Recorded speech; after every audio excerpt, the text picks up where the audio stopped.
Atención, amigos. Si creen que saben lo que es la traición, prepárense para esto. Suscríbanse al canal y activen la campanita, porque están a punto de ver cómo un hombre pierde absolutamente todo en un solo amanecer. Dadle a me gusta si alguna vez habéis querido darle una lección a alguien que se lo merecía. Dicen que la persona más peligrosa del mundo es una mujer que ha dejado de llorar y ha empezado a planificar. Roberto Velasco, un arquitecto de élite de Madrid, pensaba que lo tenía todo. Un alto cargo en una oficina en las Cuatro Torres, una joven amante en el lujoso barrio de Salamanca y una esposa fiel, Elena, que lo esperaba en su mansión de la finca con su hijo recién nacido. Pensaba que podría llevar una doble vida para siempre, pero cuando volvió a casa tras una noche de pasión, no encontró una pelea, no encontró lágrimas, encontró una casa desmantelada hasta los cimientos, un cartel de vendido en el jardín y un silencio tan ensordecedor que destruiría toda su existencia.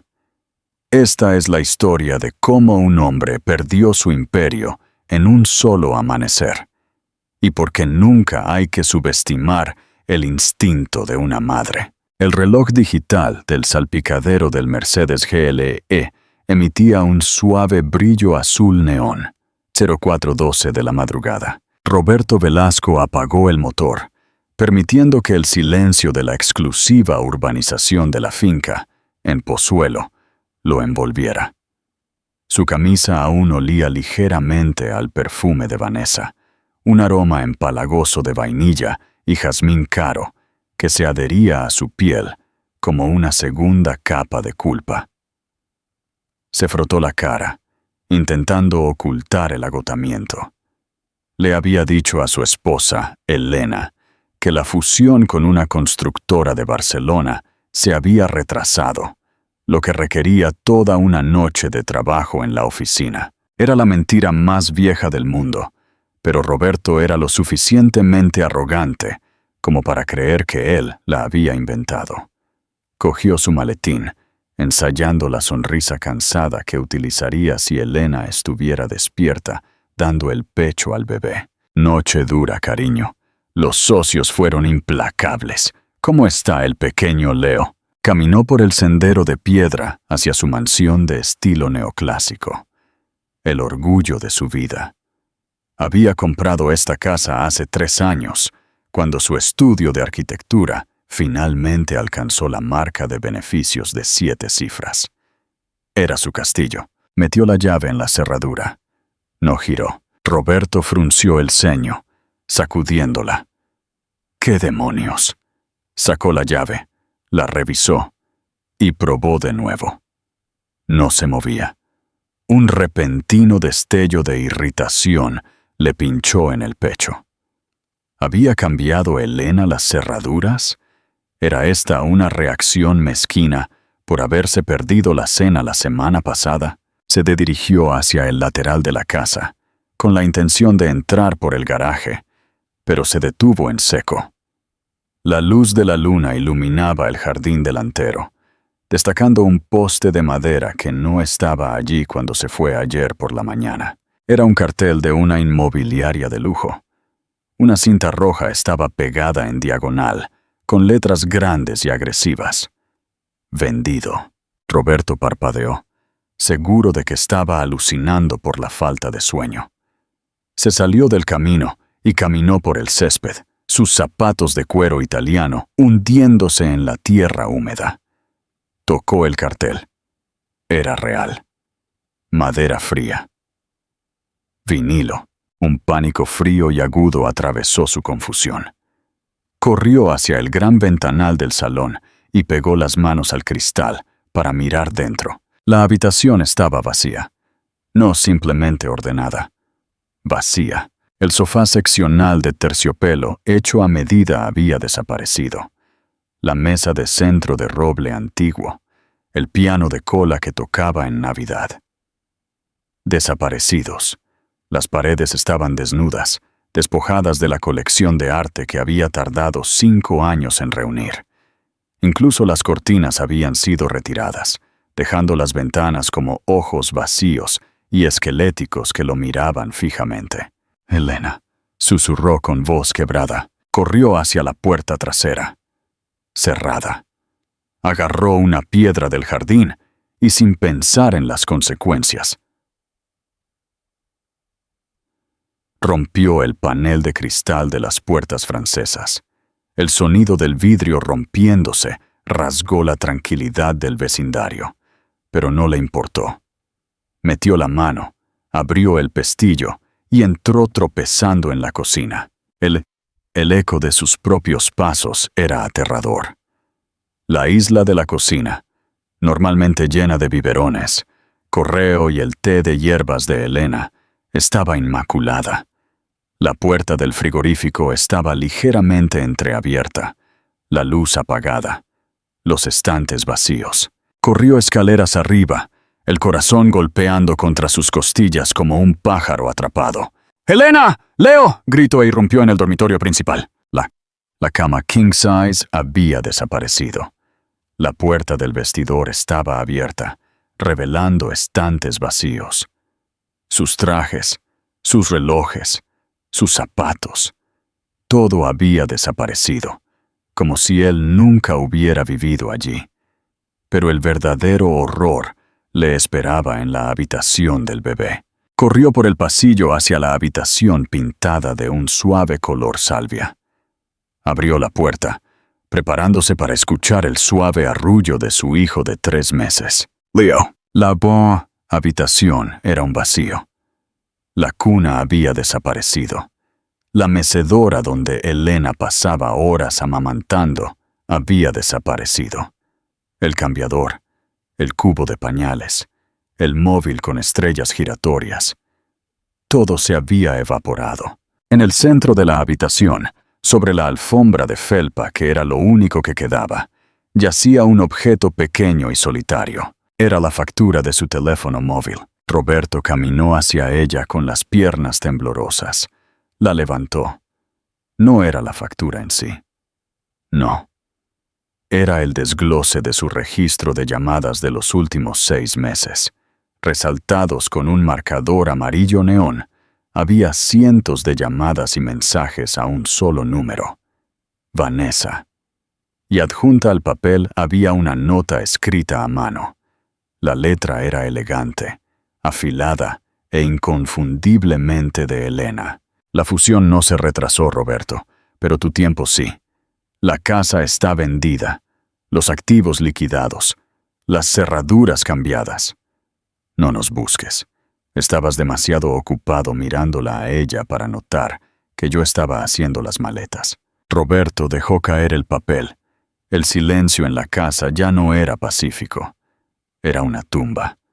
Sacó su teléfono y llamó a Elena. El número que ha marcado no existe. Marcó el teléfono fijo de la casa, dándose cuenta en el proceso de que las tomas de teléfono probablemente habían sido arrancadas de la pared.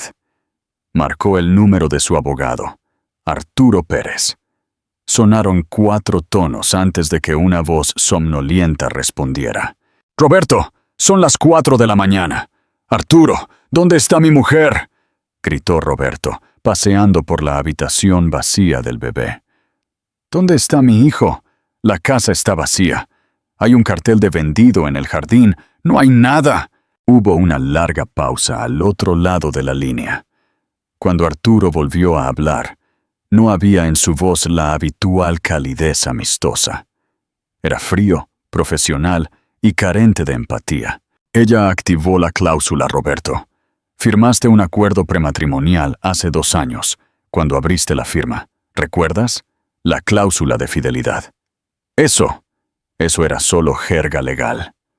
Era un contrato vinculante, dijo Arturo.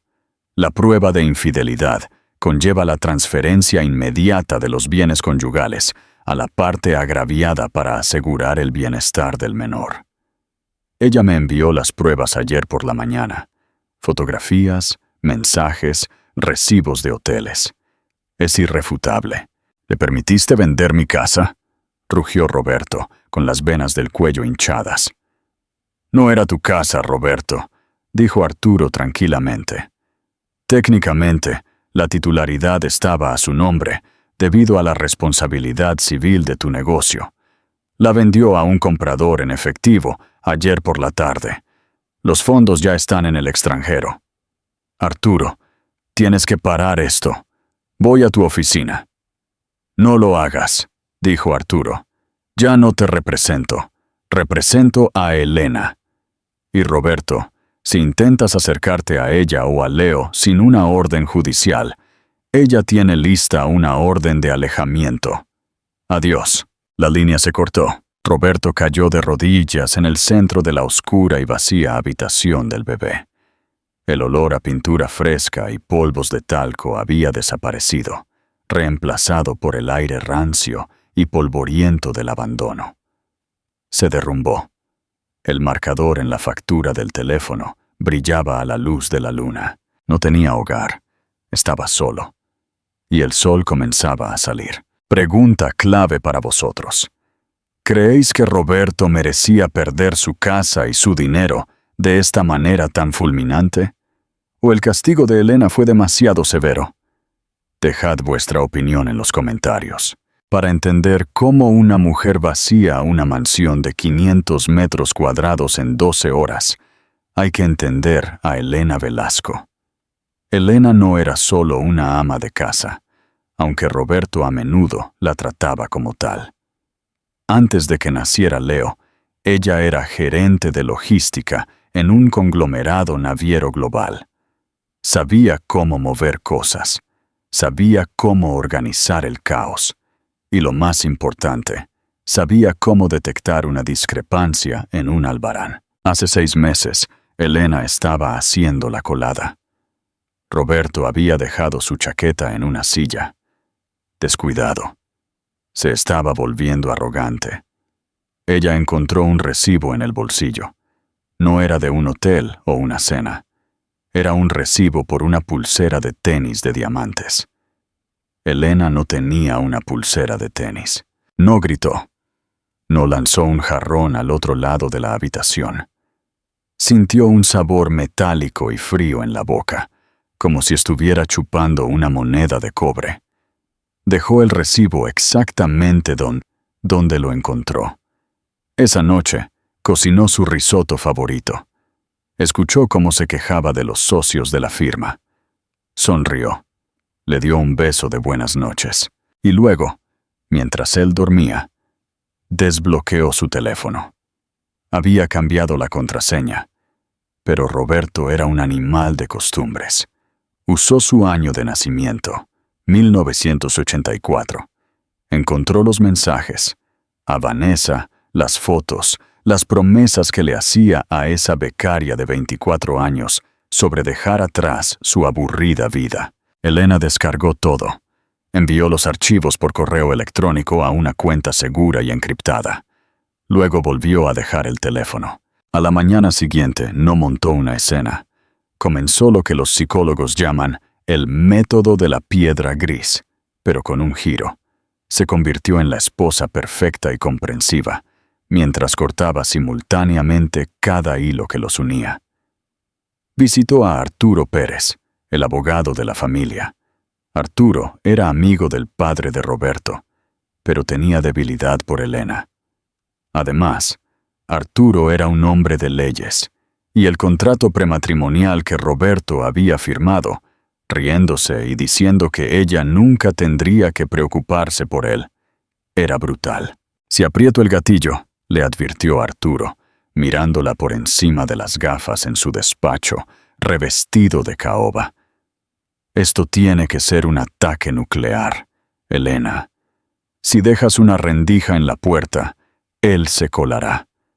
Es un narcisista. Intentará destruirte. No quiero destruirlo, Arturo, dijo Elena, poniendo una mano sobre su vientre. Solo quiero asegurarme de que él no nos destruya a nosotros. El plan tomó meses. Poco a poco, trasladó sus objetos de valor personales a un guardamuebles, alegando que estaba haciendo espacio para el bebé. Transfirió su herencia a un fideicomiso para Leo, que Roberto no podía tocar. Vigiló su agenda, esperando la ventana perfecta. Esa ventana se abrió cuando Roberto anunció el viaje de fusión a Barcelona. En el momento en que su Mercedes salió de la entrada esa mañana de martes, una flota de 3 camiones de mudanzas entró por el lado opuesto. Elena era un general en el campo de batalla. Salón al camión A, habitación del bebé al camión B, todo lo del despacho marcado como Roberto, al vertedero, ordenó. Había contratado a una empresa de liquidaciones para comprar los muebles que no quería. La venta de la casa fue una obra maestra de sincronización. La había puesto en venta privada, fuera del mercado, meses antes. Un rico CEO tecnológico de una startup había estado echando el ojo a la propiedad. Cerró el trato con una firma digital a las 12 del mediodía. A las 18, la casa era un cascarón vacío. A las 20, ella estaba en un aeródromo privado. Miró a Leo, profundamente dormido en su portabebés. Tenía la nariz de su padre, pero tendría la fuerza de ella. Su teléfono vibró. Era Roberto. Un mensaje. Aterrizando en BCN. Os echo de menos a los dos. Dale un beso a Leo de mi parte. Ella no respondió. Sacó la tarjeta SIM del teléfono y la tiró a una papelera en la terminal. Al subir al avión, sintió un dolor fantasma en el pecho. El luto por la vida que pensaba que tendría. Pero mientras los motores rugían, enmascarando el sonido de su propia exhalación temblorosa, sabía una cosa con certeza. Roberto no volvía a una tragedia. Volvía a las consecuencias. Aseguraos de dejarnos un comentario con vuestra reacción. ¿Esperabais que Elena fuera tan metódica y organizada? Roberto se sentó en su coche hasta que el sol salió por completo. El cartel de vendido se burlaba de él a la luz del día. Los vecinos empezaban a salir. Gente con la que había hecho barbacoas. Gente a la que había impresionado con sus historias. Vio a la señora García, la cotilla de enfrente, mirando a través de las persianas. No podía enfrentarse a ellos. Dio marcha atrás, salió de la entrada y se dirigió directamente al banco. Necesitaba efectivo, necesitaba un hotel, necesitaba contratar a un detective privado. Entró en la sucursal de su banco con la confianza de un hombre que todavía creía que esto era un error solucionable. Se acercó a la cajera, una joven llamada Sara, con la que había coqueteado inofensivamente en el pasado. «Roberto, buenos días», sonrió ella, aunque miró con confusión su ropa arrugada. «Noche dura. Algo así, Sara. Necesito retirar dinero de la cuenta de ahorros conjunta». «Por supuesto». Ella tecleó en su ordenador. Su sonrisa vaciló. Tecleó de nuevo, esta vez más fuerte. Luego frunció el ceño. «Señor Velasco, veo un bloqueo en esta cuenta». «¿Un bloqueo? Es ridículo. Es una cuenta conjunta». «Sí, pero el titular principal inició una congelación pendiente de revisión del Tribunal de Familia y...» Ella vaciló. «El saldo es 0».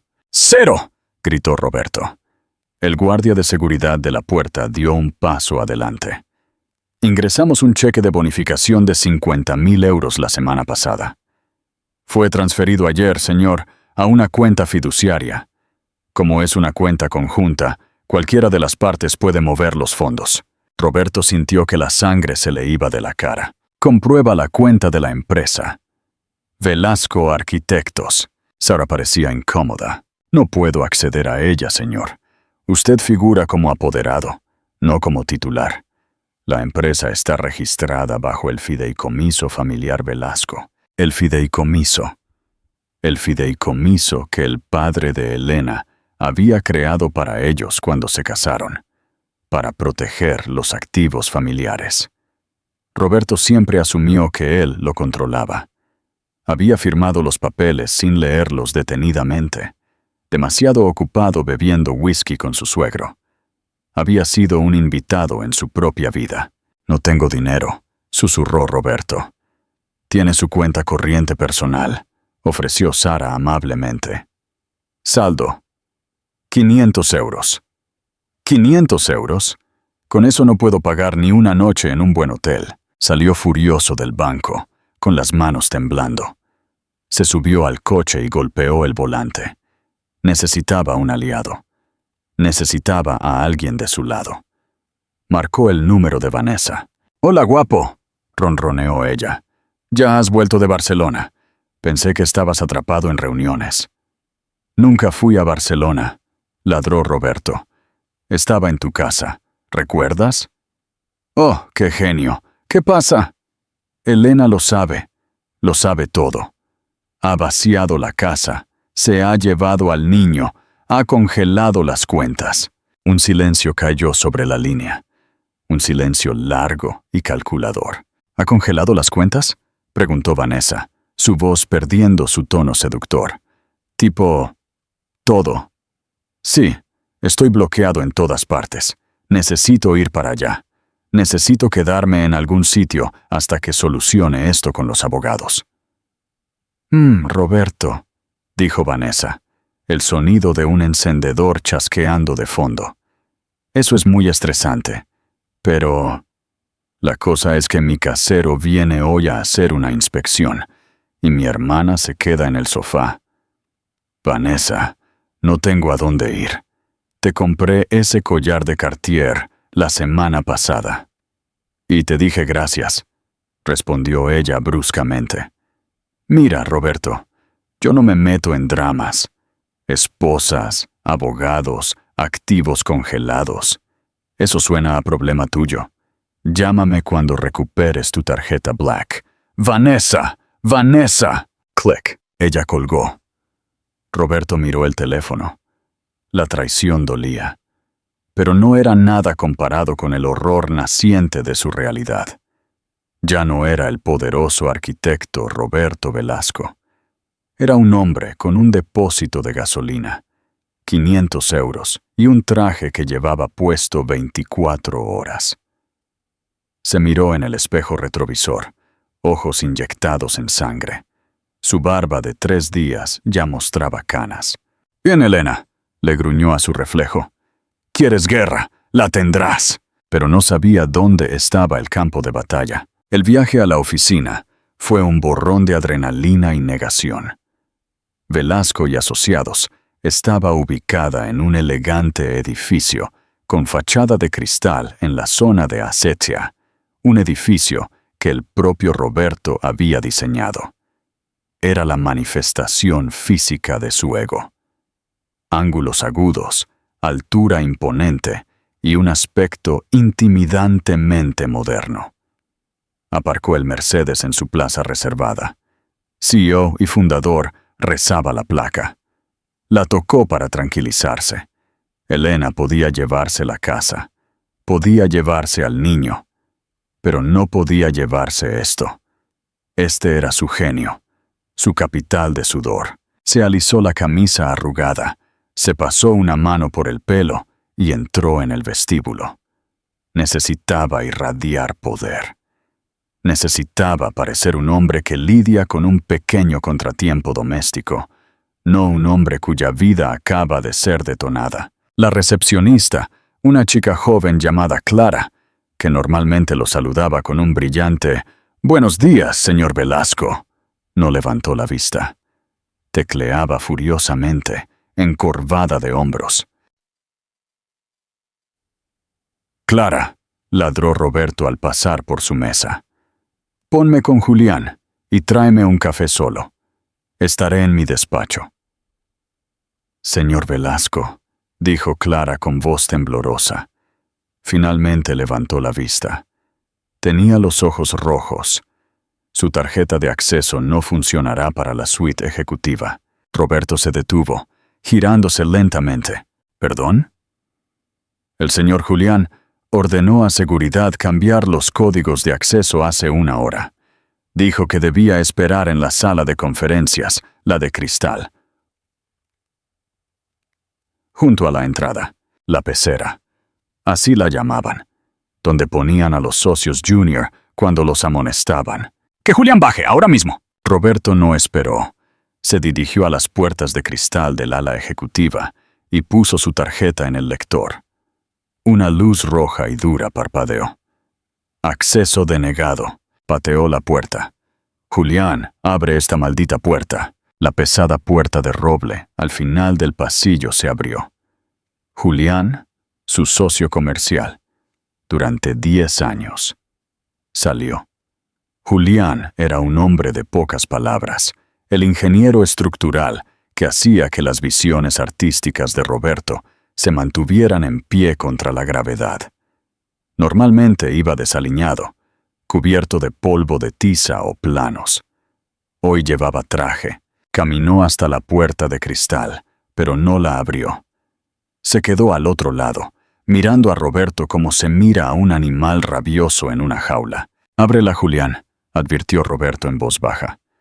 «No puedo hacer eso, Roberto», dijo Julián, su voz amortiguada por el cristal insonorizado.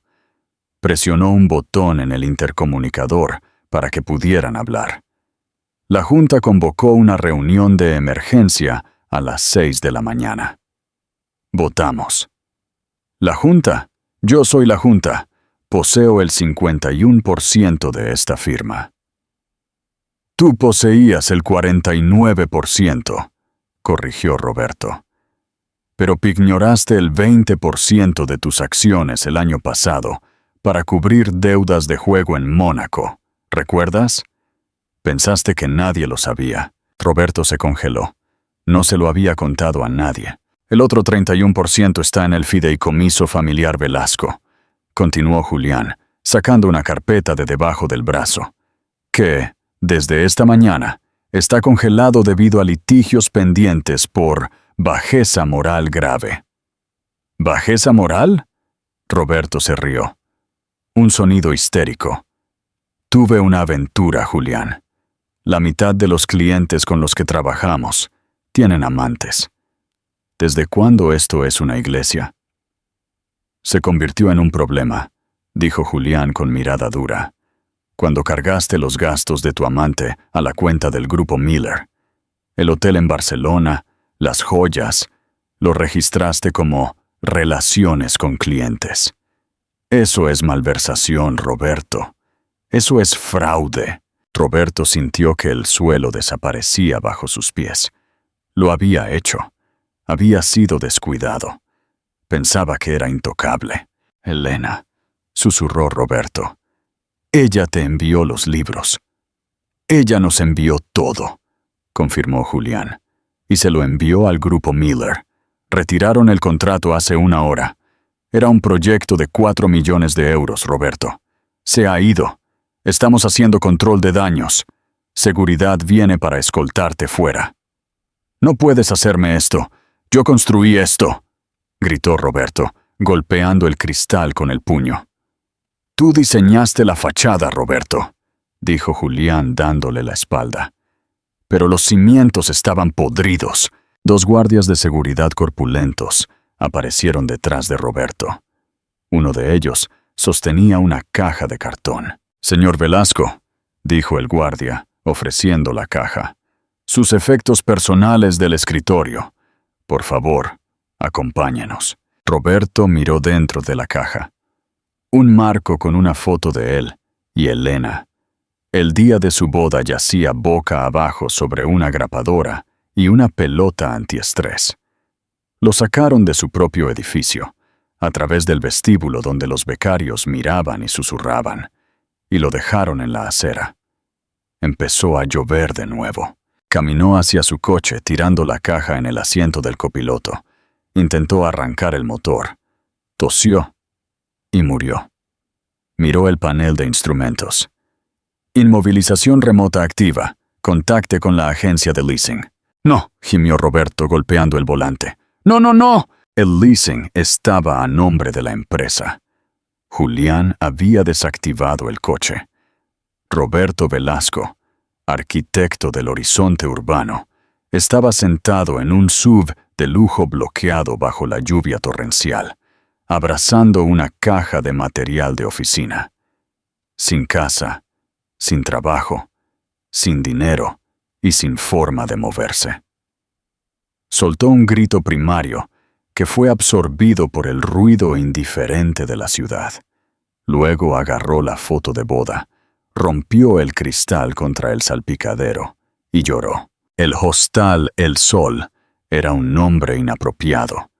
No había sol, solo el parpadeo de neón de un cartel de Compro Oro al otro lado de la calle. Y definitivamente no era un hostal en el sentido pintoresco. Era un antro en las afueras de la M30, un lugar donde la gente se escondía. La habitación 114 olía a humo de cigarrillo rancio y limpiador industrial. Roberto estaba sentado en el borde del colchón hundido, mirando el papel pintado amarillo que se estaba pelando.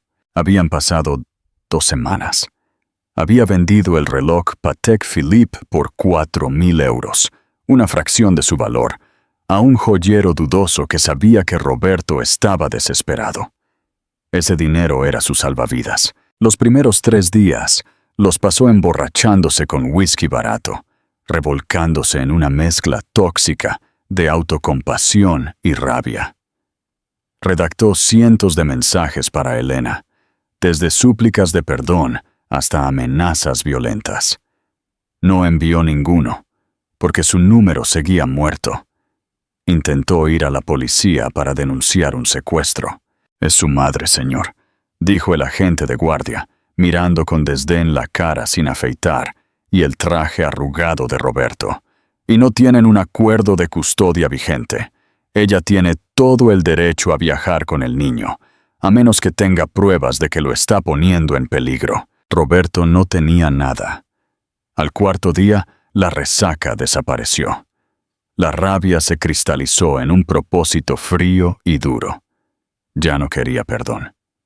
Quería ganar. Quería a su hijo. Abrió la guía telefónica. Ya no tenía tarifa de datos en el móvil. Y encontró un anuncio de un detective privado. Víctor Moreno. Encontramos lo inencontrable. Víctor se reunió con él en un bar. Víctor era un hombre pequeño y nervioso, con manchas de grasa en la corbata y ojos que recorrían la habitación como un gorrión asustado. Pero era barato y estaba dispuesto a trabajar por efectivo. «Así que la mujer te la ha jugado, ¿eh?», preguntó Víctor, masticando un palillo. «Ella secuestró a mi hijo», corrigió Roberto, deslizando un sobre con 1.500 euros sobre la mesa pegajosa. «Necesito que averigües a dónde voló. Usó un aeródromo privado. Los registros de vuelo son privados. Nada es privado si sabes a quién sobornar». Víctor sonrió, guardándose el dinero en el bolsillo. «Dame 3 días». Esos 3 días fueron una eternidad. Roberto caminaba por la habitación del motel. Comía fideos instantáneos hechos con agua del grifo. Veía las noticias locales en una televisión con grano, esperando a medias ver un reportaje sobre una socialité desaparecida. Pero no había nada. Elena había desaparecido sin dejar rastro. Cuando Víctor finalmente llamó, Roberto corrió de vuelta al bar. Víctor parecía menos arrogante esta vez. Parecía molesto. «Tu mujer es buena», gruñó Víctor, deslizando un papel sobre la mesa. «Es realmente buena». «¿La encontraste?» «Encontré el avión. Presentó un plan de vuelo a Zúrich, Suiza». «¿Zúrich?» El corazón de Roberto se hundió. «¡Suiza! No hay extradición por ciertas disputas civiles. ¡Secreto bancario!». «Sí, pero aquí está la cosa», continuó Víctor. «El avión aterrizó en Zúrich, ¿verdad? Pero ella no se bajó». «¿Qué?» «El manifiesto muestra que el avión aterrizó vacío. Fue un señuelo, Roberto. Presentó un plan de vuelo falso. El avión hizo una parada no programada en Burdeos, Francia, para repostar antes de cruzar. Nadie se bajó en Zúrich porque ella se bajó en Burdeos». «¿Burdeos?», Roberto frunció el ceño. «¿Por qué Burdeos? No tenemos conexiones allí». «Quizás ese sea el punto», dijo Víctor. Rastreamos un coche de alquiler, sacado con su apellido de soltera, Elena Rivera. No, espera, usó otro nombre. Elena Velasco está muerta. Usó un pasaporte que probablemente no sabías que tenía. Pasaporte portugués. Su abuela era de Oporto, ¿verdad? Roberto rebuscó en su memoria. Elena había mencionado raíces portuguesas, pero él nunca prestó atención a su historia familiar. Le aburría. El nombre en el alquiler era Elena Ferreira, dijo Víctor. Condujo hacia el norte. Luego el rastro se enfría. Dejó el coche de alquiler en un aparcamiento de larga estancia, en una estación de autobuses. Desde allí podría estar en cualquier lugar. «Está en el norte», susurró Roberto. La comprensión lo golpeó. A ella le gusta el frío. Siempre quiso mudarse a la montaña. «Se fue a donde no buscarías», dijo Víctor. «Dama lista». «Encuéntrala», ordenó Roberto. «Va a costar más», dijo Víctor, golpeando la mesa. «Necesito gastos de viaje. Necesito sobornar a agentes de billetes de autobús. Necesito otros 2.000 euros». Roberto revisó su cartera. Le quedaban 400 euros del dinero del reloj. «No tengo ahora». «Entonces no tengo ubicación». Víctor se levantó, abrochándose su abrigo barato. «Llámame cuando tengas el efectivo, señor Velasco. Pero un consejo. Si una mujer se esfuerza tanto por esconderse, tal vez valga la pena dejar que siga escondida». Víctor se fue. Roberto se quedó solo en el reservado. Ella estaba cerca. Conocía esa zona. El norte. Volvió al motel. Miró sus cosas. No le quedaba nada para vender, excepto una cosa. Rebuscó en el forro de su chaqueta. Sacó una pequeña bolsa de terciopelo. Dentro estaba el anillo de compromiso de diamantes que había comprado para Vanessa. Había planeado dárselo la noche de su regreso de Barcelona, para convencerla de que fuera paciente, mientras él averiguaba cómo dejar a Elena. Vanessa nunca lo vio. Valía 10.000 euros. Miró fijamente el diamante. Representaba todo lo que había hecho mal. Avaricia, lujuria, estupidez. Fue a la casa de empeños de enfrente. «¿Cuánto?», preguntó Roberto al prestamista, un hombre detrás de un cristal a prueba de balas. El hombre entrecerró los ojos. «Sin papeles, sin recibo. ¿Es robado? Te doy 2.000, en efectivo. Vale 10.000. Tómalo o déjalo, amigo. Pareces necesitar una comida caliente». Roberto tomó el dinero. No llamó a Víctor. No confiaba en Víctor. Empaquetó su única bolsa de deporte. Fue a la estación de autobuses. Compró un billete de ida a Asturias. Pasaron 3 meses. El invierno en los picos de Europa era una agresión física. El viento del norte se sentía como una hoja de afeitar. Roberto nunca había conocido un frío así. En su vida anterior, el frío era algo que observaba desde detrás de un triple acristalamiento, bebiendo brandy junto a una chimenea. Ahora era un compañero constante. Vivía en una pensión en Cangas de Onís, compartiendo baño con un pescador y un cocinero retirado. Se dejó crecer la barba. No una barba de diseño elegante, sino una máscara espesa y descuidada que ocultaba su rostro. Perdió peso. Los trajes a medida desaparecieron, reemplazados por camisas de franela y botas pesadas compradas en tiendas de segunda mano. Se hacía llamar Marcos. Trabajaba en empleos esporádicos, peón de obra, descargando camiones. Era un trabajo brutal y agotador.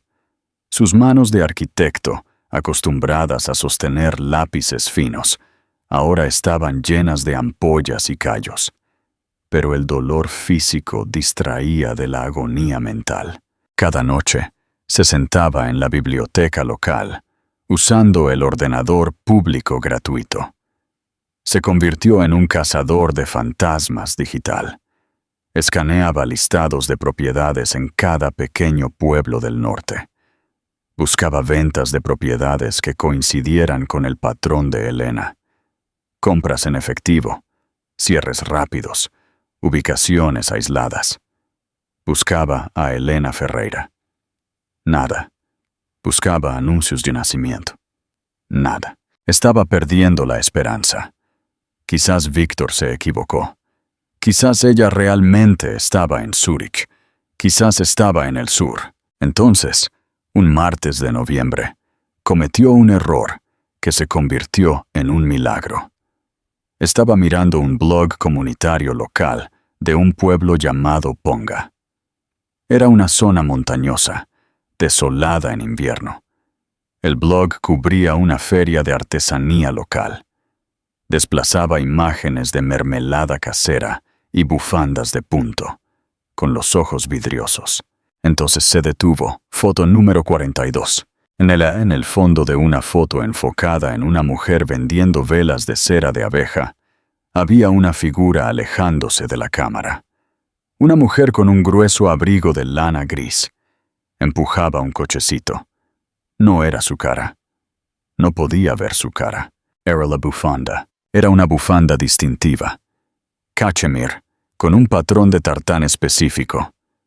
El tartán de la familia de Roberto. Su madre la había tejido para Elena la Navidad antes de morir. Elena siempre decía que picaba demasiado, que nunca la usaría. Pero ahí estaba, usándola, tal vez por calor, tal vez por consuelo. O tal vez porque pensaba que nadie en este rincón helado y olvidado de España sabría cómo era el tartán de los Velasco. Roberto hizo zoom hasta que los píxeles se difuminaron. El cochecito era de gama alta, un Bugaboo. La forma en que caminaba. Cabeza alta, hombros atrás. Un paso decidido. Era ella. Sintió una sacudida eléctrica que casi lo tiró de la silla. «Te tengo», susurró. Gastó su último cheque en un billete de autobús a las montañas. Llegó justo antes de una tormenta de nieve. El pueblo estaba cerrado, las casas de verano cerradas para el invierno. Encontró una habitación barata sobre una taberna. Pasó una semana observando. No sabía dónde vivía, así que vigilaba los puntos clave. La tienda de comestibles, la farmacia, la oficina de correos. Al quinto día, la vio. Salía de la tienda. Se veía diferente. Su cabello, normalmente con mechas y perfectamente peinado, era más oscuro, recogido en un moño práctico y desordenado. No llevaba maquillaje. Parecía cansada, pero en paz. Llevaba una bolsa de comestibles en una mano y apretaba a Leo contra su pecho con la otra. Leo estaba grande ahora. Estaba sentado, mirando alrededor con ojos brillantes. Llevaba un gorro azul con orejeras. Roberto estaba al otro lado de la calle, escondido en el portal de una tienda de regalos cerrada. Su corazón latía tan fuerte que pensó que tendría un infarto. Quería correr, quería agarrarla, quería gritar, «¡Ese es mi hijo!». Pero se congeló. Un hombre se acercó a ella. Era alto. Llevaba una parca robusta y cargaba un haz de leña. No era un traje rico. Parecía un local, un carpintero tal vez, o un guardabosques. Le sonrió a Elena con una sonrisa cálida y familiar. Elena le devolvió la sonrisa. Era una sonrisa genuina que Roberto no había visto en años. El hombre se acercó y le hizo cosquillas a Leo debajo de la barbilla. Leo se rió. El sonido atravesó la calle nevada, perforando el alma de Roberto. El hombre tomó la bolsa de comestibles de Elena. Puso su otra mano en la parte baja de su espalda.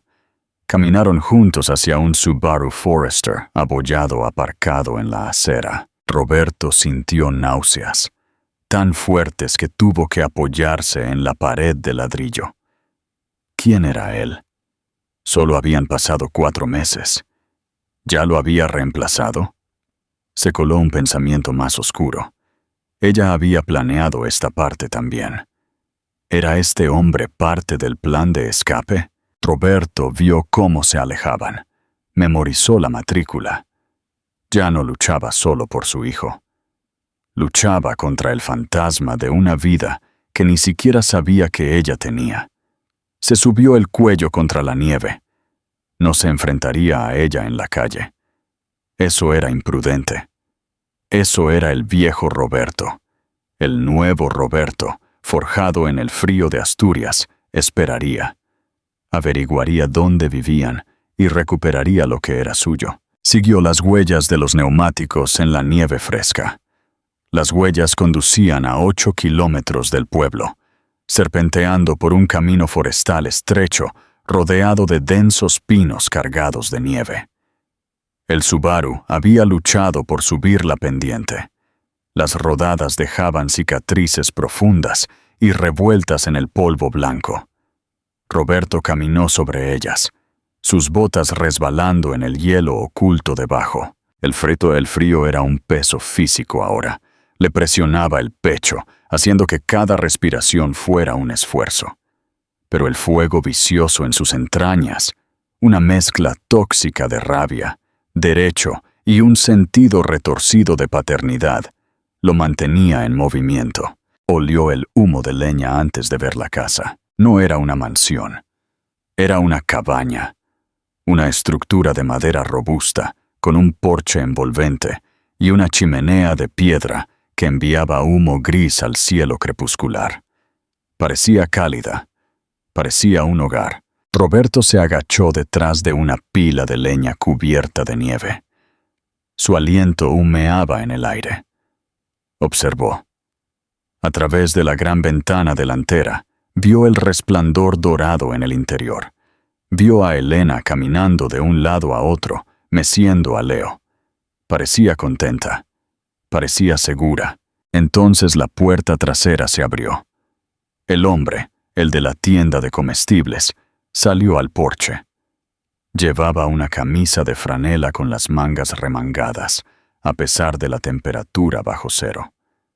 Agarró un hacha apoyada contra la barandilla y bajó los escalones hacia la pila de leña donde se escondía Roberto.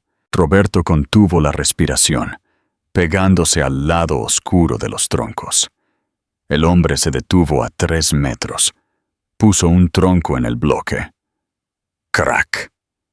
El sonido del hacha partiendo la madera fue como un disparo en el bosque silencioso. ¡Crack! ¡Crack! Roberto lo estudió. Era más joven que Roberto, tal vez de 20 y tantos años, musculoso pero funcionalmente, no de gimnasio. Parecía capaz, peligroso. Gabriel, la cena está casi lista. La voz de Elena llegó desde la puerta abierta. El hombre hizo una pausa, secándose el sudor de la frente. Voy, Ellen. Solo corto suficiente para la noche. Ellen.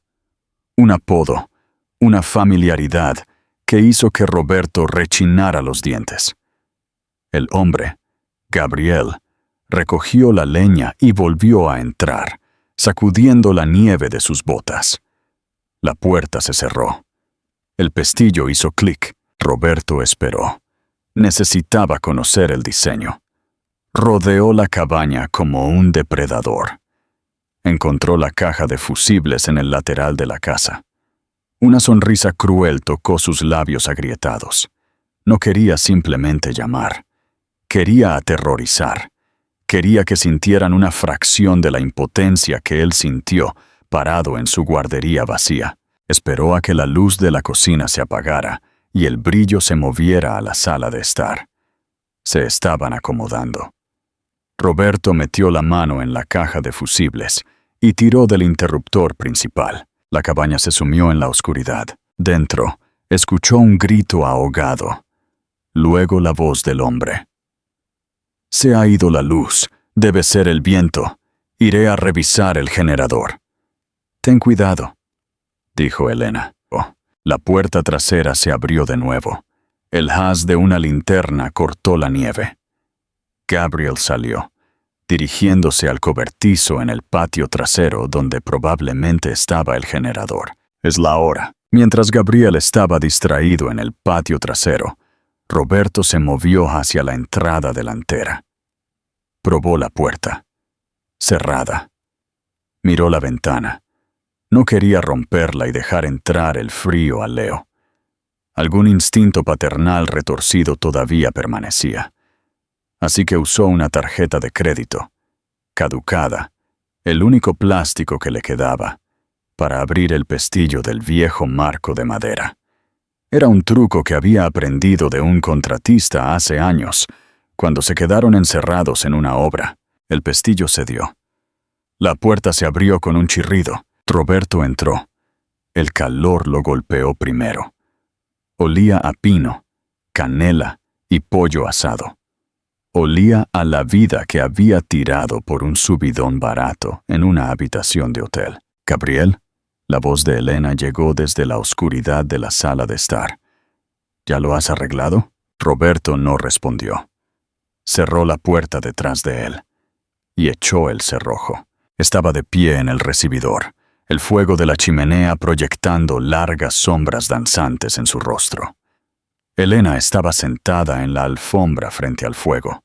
Leo jugaba con bloques de madera a sus pies. Ella giró la cabeza, entrecerrando los ojos en la penumbra. «¿Gabriel?» Roberto dio un paso adelante. La luz del fuego finalmente iluminó su rostro. Su barba era salvaje. Sus ojos hundidos y maníacos, su ropa manchada de sal y barro. Parecía un fantasma levantado de la tumba. «¡Hola, Elena!» Elena no gritó. No se desmayó. Se tensó. Su mano instantáneamente alcanzó a Leo, atrayendo al niño contra su pecho. Se levantó lentamente, retrocediendo hacia la encimera de la cocina. «¡Roberto!», susurró. Su voz no tenía miedo. Estaba llena de una profunda y cansada tristeza. «¿Cómo? ¿Pensaste que podrías esconder a mi hijo de mí?», graznó Roberto. Su voz era áspera por la falta de uso. «¿Robas mi casa, mi dinero, mi vida, y piensas que no vendré a por él?» «No robé nada», dijo Elena. Su voz temblaba ligeramente, pero ganaba fuerza. «Tomé lo que era legalmente mío. Firmaste los papeles, Roberto. Rompiste el contrato». «Al diablo con el contrato», rugió Roberto, acercándose. «Soy su padre». «Eres un extraño», escupió Elena. «No lo has sostenido desde que tenía 2 semanas. Te perdiste su primera sonrisa porque estabas trabajando tarde con Vanessa. Te perdiste su primera fiebre porque estabas en el casino. No eres un padre, Roberto. Eres un donante». «¡Cállate!». Roberto se abalanzó, agarrando el pesado atizador de hierro del juego de herramientas de la chimenea. No quería usarlo, pero necesitaba sentirse fuerte. «Dámelo. Nos vamos». «¿Irnos?». Elena soltó una risa seca e incrédula. «Mírate, Roberto. No tienes hogar. Estás desquiciado. ¿A dónde lo vas a llevar? ¿Debajo de un puente?» Tengo planes», tartamudeó Roberto. «Me recuperaré, pero necesito a mi hijo». «No necesitas un hijo», dijo Elena en voz baja. «Necesitas una posesión. Necesitas ganar. Eso es todo lo que es para ti. Un juego que perdiste». «Dámelo». Roberto se acercó a un brazo de distancia. Leo, sintiendo la tensión, comenzó a lloriquear. Elena abrazó al niño más fuerte, girando su cuerpo para protegerlo. «No». Roberto extendió la mano. Su mano sucia agarró el hombro de Elena. «He dicho que me lo des». De repente, la puerta principal explotó hacia adentro. No se abrió. Fue derribada. La madera se astilló, enviando fragmentos volando por la habitación. Roberto se giró, levantando el atizador. Gabriel estaba en el umbral. Ya no sostenía leña. Sostenía una escopeta de corredera. El haz de una linterna montada en el cañón cegó a Roberto. «Suelta eso», ordenó Gabriel. Su voz era tranquila, aterradoramente firme. Roberto vaciló. «Es mi mujer. Es mi hijo. He dicho que lo sueltes». Gabriel accionó la corredera. Clac, clac. El sonido era universal. Atravesó la rabia de Roberto y fue directo a su instinto de supervivencia. El atizador cayó al suelo con estrépito. «Manos detrás de la cabeza, de rodillas. Ahora». Roberto se arrodilló lentamente. La adrenalina se desvanecía, reemplazada por el agotamiento aplastante de los últimos 3 meses. Elena soltó un largo suspiro tembloroso. «Está bien, Leo, todo está bien». Roberto miró al hombre que sostenía el arma. «¿Quién eres?», gruñó. «¿Su novio? ¿Crees que puedes ocupar mi lugar?». Gabriel mantuvo el arma apuntando al pecho de Roberto, pero miró a Elena. «Novio». «Qué risa». Elena caminó hacia Gabriel, poniendo una mano en su hombro. «Él no lo sabe, Gabriel». Nunca preguntó. Roberto los miró a ambos. Los ojos. Tenían los mismos ojos, la misma forma de nariz. «No es mi novio, Roberto», dijo Elena, mirando a su exmarido con lástima. «Es mi hermano». Roberto parpadeó. «Tú no tienes hermano. Dijiste que eras hija única». «Dije que estaba distanciada de mi familia», corrigió Elena. «Porque papá era alcohólico y mamá estaba enferma. Gabriel estaba en el ejército. Estuvo desplegado los primeros 3 años de nuestro matrimonio. Cuando volvió, estabas demasiado ocupado construyendo tu imperio para molestarte en conocer a mi familia de pueblo, ¿recuerdas? Me dijiste que no los invitara a la fiesta de Navidad porque no encajarían». Roberto sintió que el recuerdo lo golpeaba. Había dicho eso. Había descartado toda su historia porque no encajaba con su estética. «Gabriel lleva 2 meses viviendo en la casa de invitados», dijo Elena, «ayudándome a arreglar este lugar, protegiéndonos de ti». Roberto se desplomó. La humillación era total. No había sido reemplazado por un amante. Había sido derrotado por una familia que era demasiado arrogante para reconocer. «La Guardia Civil está en camino», dijo Gabriel. Alarma silenciosa. La activé desde el cobertizo cuando se fue la luz. «No», susurró Roberto. «No, por favor. La policía no». «Elena, no hagas esto». Elena lo miró. Por un segundo, vio al hombre que la había amado, al hombre al que le arreglaba la corbata antes de su primera gran presentación. «Yo no estoy haciendo esto, Roberto», dijo ella en voz baja. «Tú lo has hecho. Tú viniste aquí. Tú irrumpiste. Tú nos amenazaste. Tú escribiste este final». El viaje en la parte trasera del coche patrulla fue un borrón de luces rojas y azules parpadeando contra la nieve. Roberto vio cómo la cabaña desaparecía en la distancia, un punto cálido y brillante en una vasta oscuridad fría. Fue acusado de allanamiento de morada, acoso y asalto con arma mortal. Como había cruzado límites autonómicos para cometer el crimen, las autoridades se lo tomaron muy en serio. El martillo legal del que le había advertido Arturo Pérez no solo cayó, lo aplastó. Pero el verdadero giro, la última daga en el corazón de Roberto Velasco, no ocurrió en la sala del tribunal. Ocurrió 3 semanas después en la sala de visitas del centro penitenciario. Roberto estaba sentado detrás del cristal, vestido con un uniforme de prisión que colgaba de su cuerpo demacrado. Esperaba. Pensaba que tal vez vendría Elena. Tal vez ofrecería un trato. Tal vez le dejaría ver una foto de Leo. La puerta se abrió. No era Elena. Era Arturo Pérez, su antiguo abogado, el hombre que había facilitado la destrucción de su vida. Arturo se sentó, colocando un elegante maletín de cuero sobre la mesa de metal. Parecía mayor, cansado. «Hola, Roberto», dijo Arturo. «¿Tienes agallas para venir aquí?», escupió Roberto. «¿Vienes a regodearte?». «Estoy aquí para cerrar el expediente», dijo Arturo, abriendo el maletín, «y para entregar un mensaje». Elena no quiso venir. Pensó que sería cruel. ¿Cruel? «Ella me ha destruido». Arturo suspiró. Se quitó las gafas y las limpió. «Roberto, hay algo que necesitas saber. Algo que no importaba hasta que intentaste exigir la custodia». Arturo deslizó un documento contra el cristal. Era un informe médico. «¿Qué es esto?». «Hace 2 años», comenzó Arturo, «cuando tú y Elena intentabais concebir, fuisteis a una clínica de fertilidad.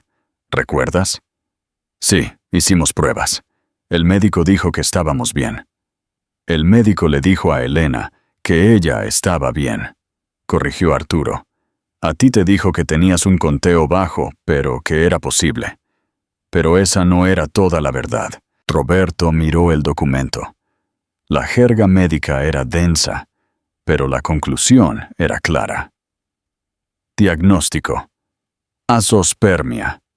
Estéril. El mundo dejó de girar. El zumbido de las luces fluorescentes vibraba en sus oídos como un enjambre de avispones. «Estéril», susurró Roberto. «No, es imposible. Leo es mi hijo». Arturo lo miró con una mirada que no era maliciosa, sino profundamente triste. «Elena quería un hijo más que nada. Tú eras indiferente. Estabas ocupado. Estabas engañándola. Ella sabía que el matrimonio estaba muriendo incluso entonces, pero quería salvarlo. Pensaba que un hijo te traería de vuelta». «¿De quién es?». La voz de Roberto se quebró. «¿Quién es el padre?». «Un donante anónimo», dijo Arturo. «De la clínica. Ella lo hizo para salvar tu ego, Roberto. Sabía que si te decía que no podías darle un hijo, te derrumbarías. Tu narcisismo no lo habría soportado. Así que se sometió al procedimiento. Se quedó embarazada y te dejó creer que era vuestro milagro». Roberto se congeló. Los recuerdos del embarazo volvieron. Las visitas secretas de Elena al médico. Sus respuestas evasivas. Y cuando nació Leo, Roberto presumía ante todos de los genes Velasco. «Mira esa barbilla», decía. «Un verdadero Velasco». Todo era mentira. Una mentira construida para proteger su frágil masculinidad. «Te amaba lo suficiente como para mentir por ti», dijo Arturo, guardando el papel. «Quería una familia contigo, incluso si la biología no era tuya. Pero luego encontraste a Vanessa. Empezaste a desviar dinero. Dejaste de volver a casa». Arturo se levantó. «Leo no es tu hijo, Roberto, no biológicamente. Y después de lo que hiciste en la cabaña, nunca lo será legalmente. El juez concedió una orden de alejamiento permanente esta mañana. Y como no tienes derechos biológicos, tus derechos parentales han sido terminados». 0%. Roberto no podía respirar. Sentía como si sus pulmones se hubieran convertido en cristal y se hubieran roto. «¿Por qué? ¿Por qué decírmelo ahora?», preguntó Roberto. Las lágrimas corrían por su cara. «¿Por qué no dejarme pudrir pensando que es mío?». «¿Por qué?», dijo Arturo, deteniéndose en la puerta. «Elena quería que supieras que no perdiste un hijo por el divorcio. Nunca tuviste uno. Perdiste el privilegio de ser su padre. Y esa fue una elección que hiciste cada día que te elegiste a ti mismo por encima de ellos». Arturo golpeó la puerta para llamar al guardia. «¡Adiós, Roberto!». La puerta se cerró. Roberto Velasco se sentó solo en la habitación gris. Se miró las manos. Manos que habían construido rascacielos. Manos que habían firmado cheques para una amante. Manos que habían sostenido un atizador frente a la cara de su esposa. Había perseguido a un fantasma por todo el país. Había librado una guerra por un legado que no existía. Cerró los ojos.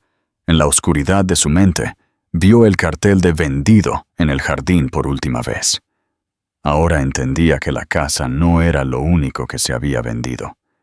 Él había vendido su alma, pieza a pieza, a lo largo de muchos años. Y ahora, la factura finalmente había llegado. Se agarró la cabeza con las manos y por primera vez en su vida, no gritó. No entró en cólera. Simplemente se sentó en el silencio que él mismo había construido, ladrillo a ladrillo. Roberto Velasco pasó los siguientes 5 años en prisión. Nunca volvió a ver a Elena ni a Leo.